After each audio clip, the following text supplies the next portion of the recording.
atau sama dengan 70, maka dia lulus ujian, maka saya berikan output Anda lulus ujian.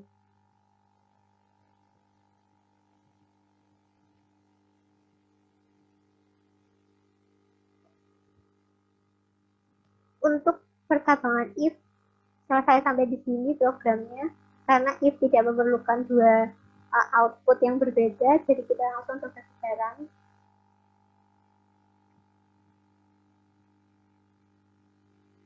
Oke, saya coba masukkan 70, hasilnya lulus ujian. Bagaimana jika saya masukkan di bawah 70? Misalnya saya masukkan 45, maka tidak akan ada output yang keluar karena dia hanya menggunakan percabangan if. Apa yang terjadi jika saya menggunakan percabangan if else? Mari kita coba.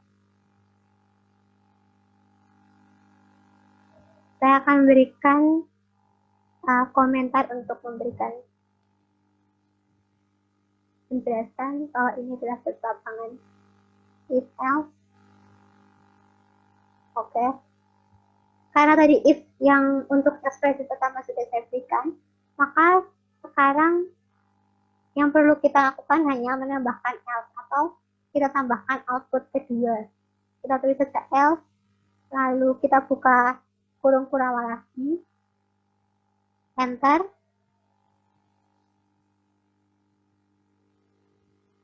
Kita berikan output dengan sysout. Karena tadi lebih dari sama dengan 70 itu sudah lulus ujian, maka jika di bawah 70, saya akan memberikan output Anda harus mengulang. Seperti ini, maka program percabangan if else sudah selesai. Mari kita coba run. Kita coba run. Oke. Kita masukkan nilai. Saya masukkan nilai 80, maka akan muncul Anda lulus ujian. Jika saya masukkan di bawah 70, contohnya 65, maka hasilnya Anda harus mengulang.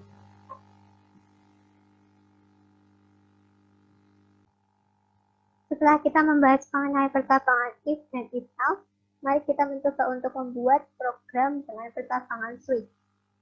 Kita akan membuat kelas baru, new class. Saya beri contoh namanya percabangan switch. Seperti ini. Klik public static void main, finish. Oke. Selanjutnya kita mulai dengan memasukkan atau mengimportkan scanner seperti berikut. Scanner SD sama dengan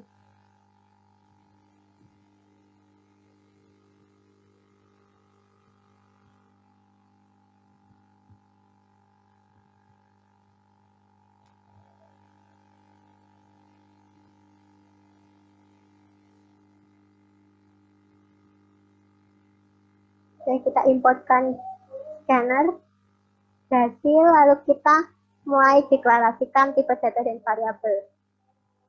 Di sini saya akan menggunakan tipe data string karena pada program ini saya akan membuat percabangan switch tanpa memasukkan data berupa angka, jadi saya hanya perlu menggunakan string.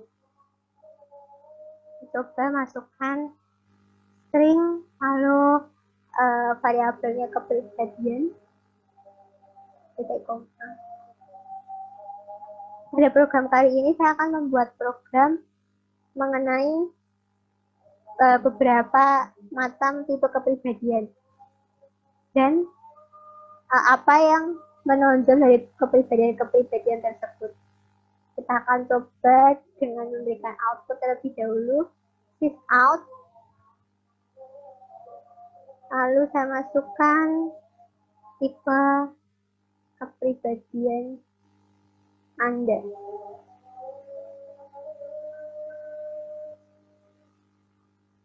Setelahnya, yang wajib adalah untuk memasukkan menginputkan tipe data string ke dalam sebuah program, maka ke dalam sebuah variabel, maka caranya adalah kita harus mendeklarasikannya. Kepribadian sama dengan ft.next string scanner. Seperti ini, titik koma.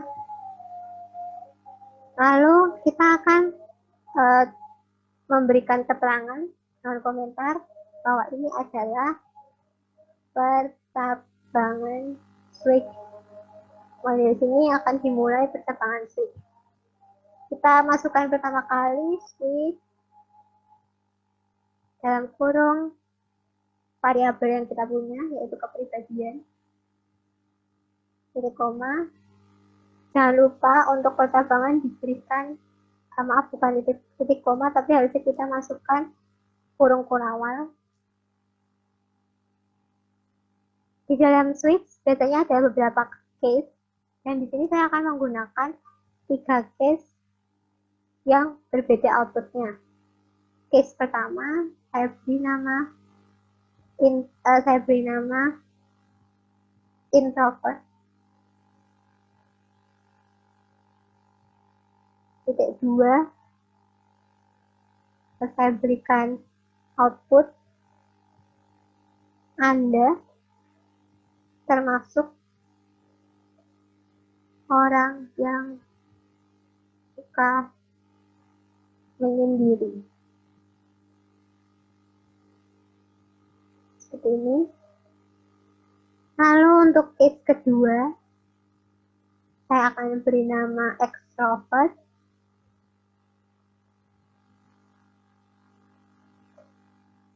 Out, berikan output keduanya, yaitu Anda termasuk orang yang suka di keramaian. Oke. Case ketiga,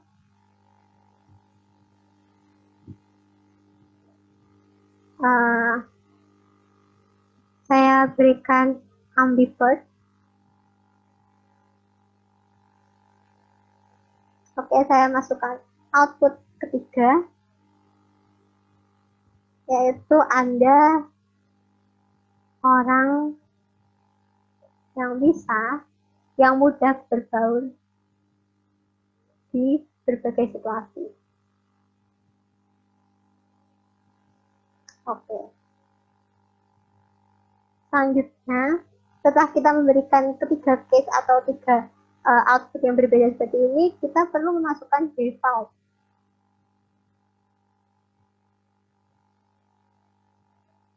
Gunanya default adalah memberi output berbeda lagi ketika pengguna atau user memasukkan data yang berbeda dari yang kita inginkan.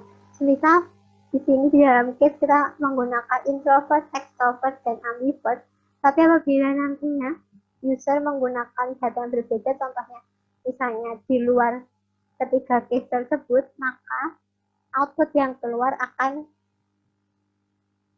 berbeda. Output yang dikeluarkan akan diambil dari default. Oleh karena itu, kita harus membuat output yang berbeda lagi. Contohnya tipe kepribadian salah. Seperti ini. Dengan seperti ini, maka program pertambangan switch sudah selesai dan dapat di-run. Mari kita coba run.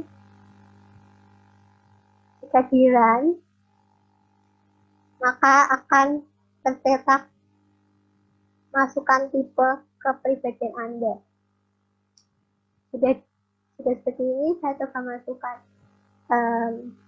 extrovert.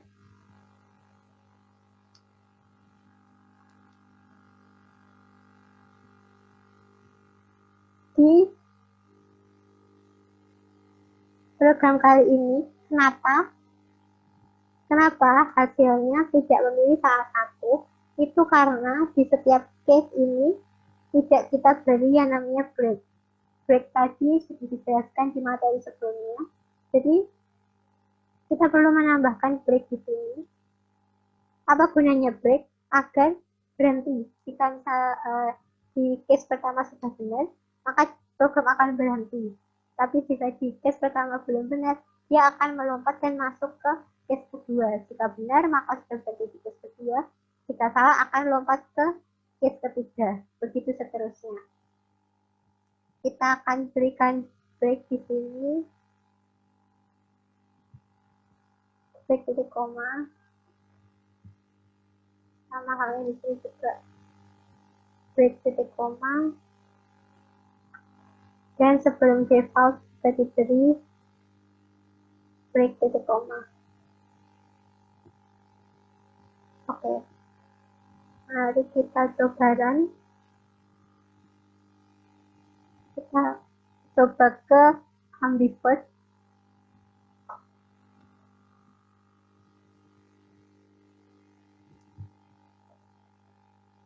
Oke, di sini maka akan terlihat bahwa output yang dipilih adalah Anda orang yang mudah berbaur di berbagai situasi.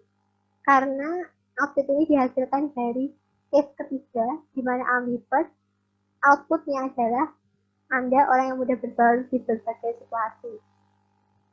Beda halnya jika saya memberikan tipe kepribadian yang tidak ada di dalam case. Contoh, saya beri pemarah. Maka yang muncul adalah tipe kepribadian salah. Tipe kepribadian salah ini diambil dari default, bukan berdasarkan case. Kita akan masuk ke materi selanjutnya. Kita akan menggunakan perulangan for. Ada 3 perulangan, yaitu for, while, dan do while. Yang pertama kita akan coba untuk membuat program dengan for. Kita buat class baru. Lalu kita beri nama perulangan for. Jangan lupa untuk checklist public static void main. Finish.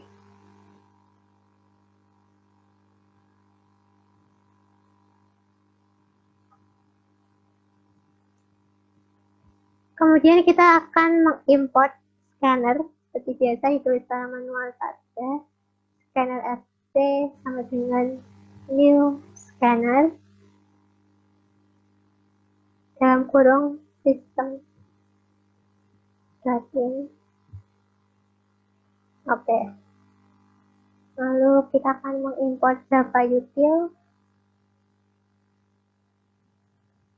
Kemudian kita harus mendeklarasikan tipe data dan variabel. Di perulangan for ini, saya akan membuat program dengan tipe data integer. Saya tulis di nt. Lalu variabel yang saya gunakan adalah n.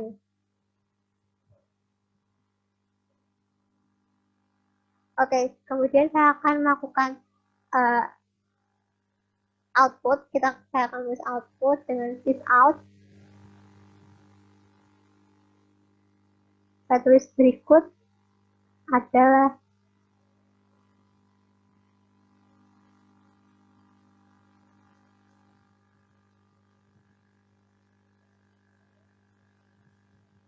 saya tulis dulu masukkan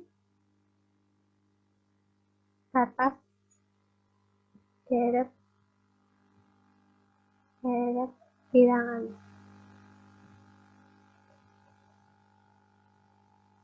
Saya akan menggunakan println. Printlnnya saya akan ganti dengan print. Kemudian saya akan menulis sekali lagi out. Berikut adalah bilangan genap yang tersedia. Jadi pada program kali ini Saya ingin membuat program untuk menentukan ada bilangan genap berapa saja dari batas dari bilangan yang diminta. Kemudian kita harus mendeklarasikan variabel n agar bisa menginput ke tipe data integer. N sama dengan st.next. Oke, kita enter. Lalu kita akan masuk ke perulangan for. Kita masukkan for, kita tulis for, lalu kita masukkan tipe datanya. Kita beri, jangan lupa untuk memberi batas atau nilai awal. Di perulangan kita akan memberi nama i sama dengan 0. Saya izinnya meminta 0. Lalu kita tuliskan ekspresinya, yaitu i kurang dari n. N tadi dari variabel yang kita miliki. Lalu kita masukkan, kita bisa menggunakan i increment, lalu i decrement, atau operator-operator lainnya. Contohnya di sini saya akan menggunakan i sama dengan i plus 2. Apa maksudnya? Maksudnya adalah apabila dari nilai awal kita ada 0, maka nilai selanjutnya yang akan keluar adalah 0 ditambah 2. Jadi akan muncul bilangan genap yang diminta. Kita tambahkan kurung-kurung awal, enter. Lalu kita masukkan, kita beri output. Kita tulis dulu i plus, kita beri spasi lalu koma, lalu spasi lagi, spasi. Oke. Untuk perulangan for, programnya sudah selesai. Kita coba untuk run.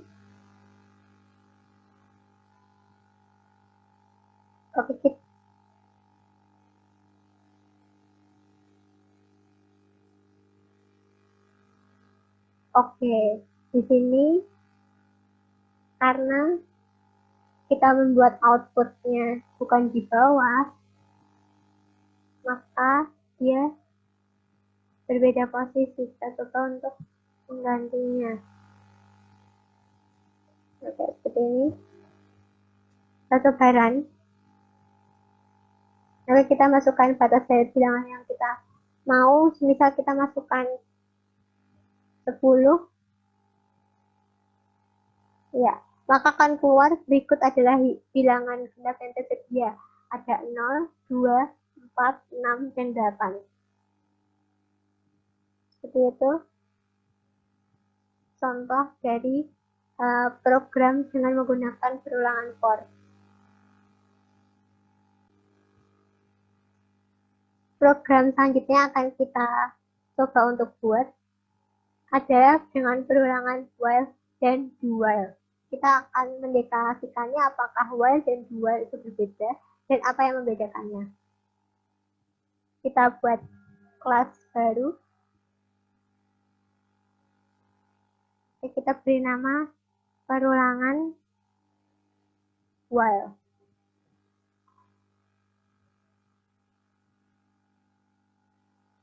Oke.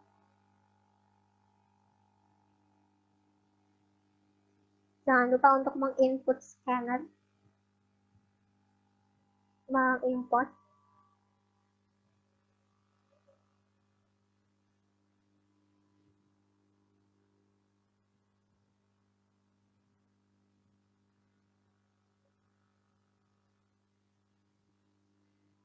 Oke, kita pilih Java util. Kemudian kita deklarasikan tipe data dan variabelnya. Di program kali ini saya juga akan menggunakan tipe data int. dengan variabel I sama dengan 1.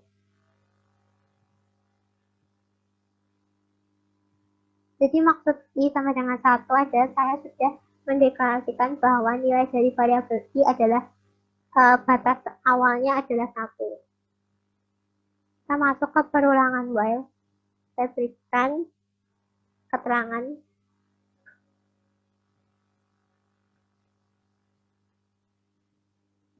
membuat perulangan kita harus menggunakan do terlebih dahulu. Kita tulis do lalu kurung kurawal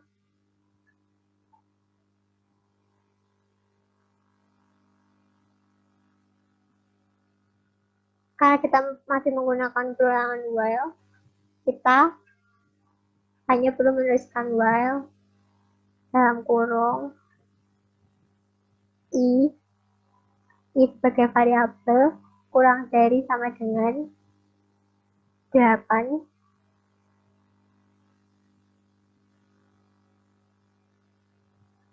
kurung kurawal buka, lalu enter.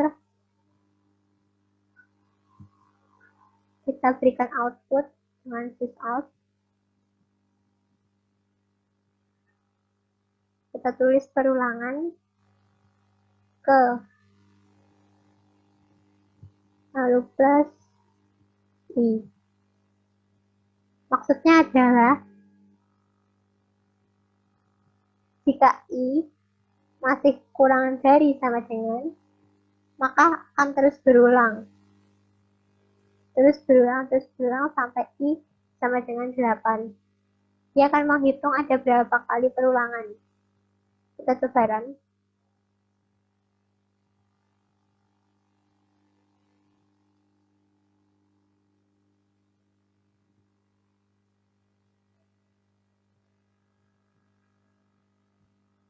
Karena di sini program akan terus berjalan, maka yang kurang adalah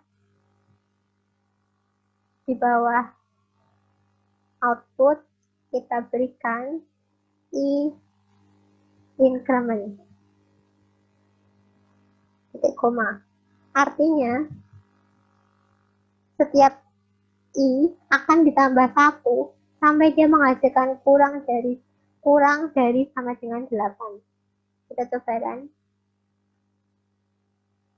Bisa dilihat bahwa ada perulangan ke 1, 2 sampai dengan 8. Karena di sini kita hanya meminta kurang dari sama dengan 8.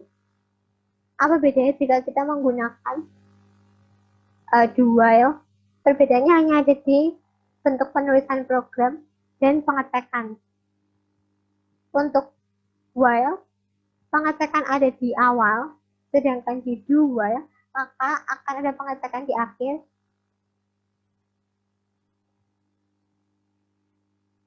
Nah, kita coba untuk mengganti while. Ini saya pindah ke bawah. Di sini. Oke. Dan di sini saya tulis do. Ini diberi titik koma. Saya akan beri keterangan perulangan do while. Oke. Hasilnya jika program benar, maka hasilnya harusnya sama saja. Hasilnya akan sama saja, hanya bedanya adalah waktu pengecekannya apakah dicek di awal atau dicek di akhir. Sekian dari materi mata kuliah dasar-dasar pemrograman dengan bahasa pemrograman Java dan Eclipse. Terima kasih.